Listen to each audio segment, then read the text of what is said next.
Hello everyone, আসসালামু আলাইকুম। Welcome back to my channel Shifa's kitchen.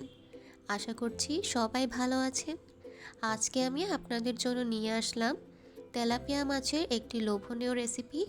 এটা শুধু সাদা ভাত নয়, পোলাও দিয়ে খেতেও কিন্তু খুব বেশি ভালো লাগে। এভাবে তেলাপিয়া মাছ দিয়ে এই রেসিপিটি একবার ট্রাই করে দেখবেন, খেতে কিন্তু অসাধারণ হয়। তাহলে চলুন চলে যাওয়া যাক মূল প্রস্তুত প্রণালীতে। প্রথমেই আমি এখানে তেলাপিয়া মাছগুলোকে ভালো করে কেটে ধুয়ে পরিষ্কার করে নিয়েছি। আপনারা এখানে যে কোনো বড় মাছ দিয়েই কিন্তু এই রেসিপিটি করতে পারেন। এখন এতে দিব লবণ স্বাদ মতো, তারপর দিব হলুদ হাফ চা চামচ, দিয়ে দিব মরিচের গুঁড়া হাফ চা চামচ, তারপর দিয়ে দিব এতে তেল 1 চা চামচের মতো। এগুলোর সাথে আমি মাছটাকে ভালো করে ম্যারিনেট করে নিব। তারপর আমি এটা 5 মিনিটের জন্য রেস্টে রাখব। এখন আমি মাছগুলোকে ভেজে নিব। তার জন্য একটা প্যানে দিয়ে দিব পরিমাণ মতো তেল। তেলটা ভালো করে গরম করে নিতে হবে। তেলটা গরম হয়ে এলে আমি এর মধ্যে এক এক করে সবগুলো মাছ দিয়ে দিব। মাছগুলোকে আমি ব্রাউন কালার করে এপিট ওপিট করে ভালো করে ভেজে নিব।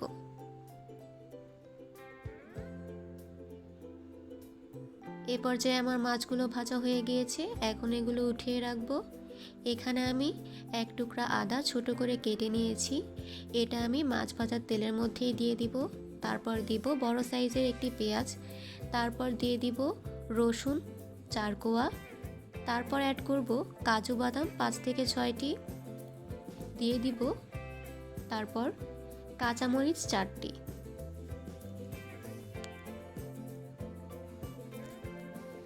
এগুলোকে হালকা নেড়ে চেড়ে তারপর আমি অ্যাড করব একটি টমেটো কুচি। তারপর আমি আবারও একটু নেড়ে চেড়ে এ পর্যায়ে অ্যাড করব ধনেপাতা কুচি। আমি এগুলোকে হালকা সফট করে ভেজে নিব। ভাজা হয়ে গেলে এগুলো আমি উঠিয়ে নিব।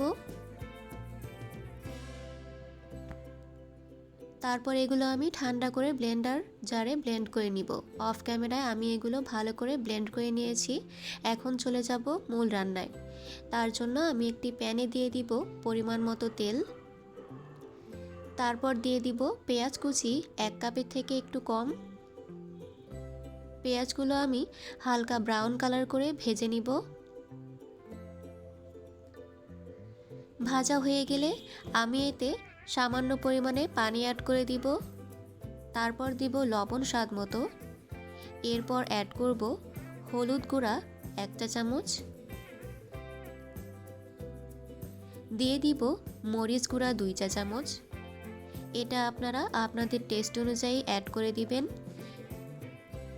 তারপর দিব ধনে গুঁড়া হাফ চা চামচ, তারপর অ্যাড করব জিরা গুঁড়া 1 চা চামচ।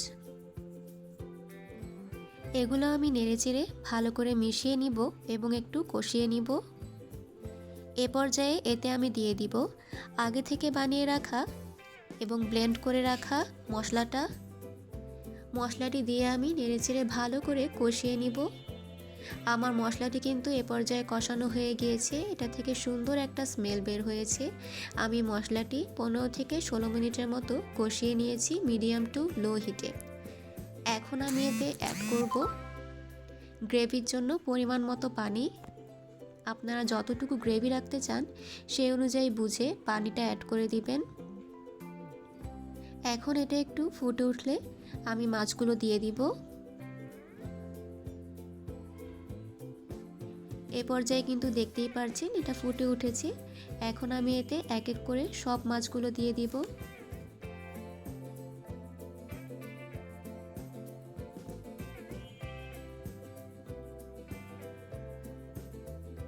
তারপর আমি সব মাছগুলোকে হালকা করে উল্টে দিব যাতে মাছের ভেতরে মশলাগুলো প্রপারলি ঢুকে যায়। তারপর আমি এটা ঢেকে দিব যতক্ষণ না রান্নাটি ফুল কমপ্লিট হচ্ছে। এ পর্যায়ে আমি ঢাকনাটি খুলে দিব। আমার রান্নাটি কিন্তু প্রায় হয়ে গিয়েছে। এখন আমি আলতোভাবে এটা হালকা নেড়েচেড়ে দিব। খেয়াল রাখবেন মাছগুলো যেন ভেঙে না যায়। তারপর ফ্লেভারের জন্য অ্যাড করব 5 থেকে 6টি কাঁচামরিচ। তারপর ঢেকে দমে রাখবো 5 থেকে 7 মিনিট। ফিরে আসলাম 5 থেকে 7 মিনিট পর। আমার রান্নাটি কিন্তু একদম কমপ্লিট। সব কিছু একদম পারফেক্ট রয়েছে, মাছটাও প্রপারলি কুকড হয়েছে। আশা করছি এই লোভনীয় রেসিপিটি আপনারা ট্রাই করবেন এবং আমাকে জানাবেন কেমন লাগলো। আমার এই লোভনীয় রেসিপিটি যদি আপনাদের কাছে ভালো লেগে থাকে তাহলে অবশ্যই আমার ভিডিওটাকে শেয়ার করে দিবেন এবং আমার চ্যানেলটিকে সাবস্ক্রাইব করে পাশেই থাকবেন। ধন্যবাদ।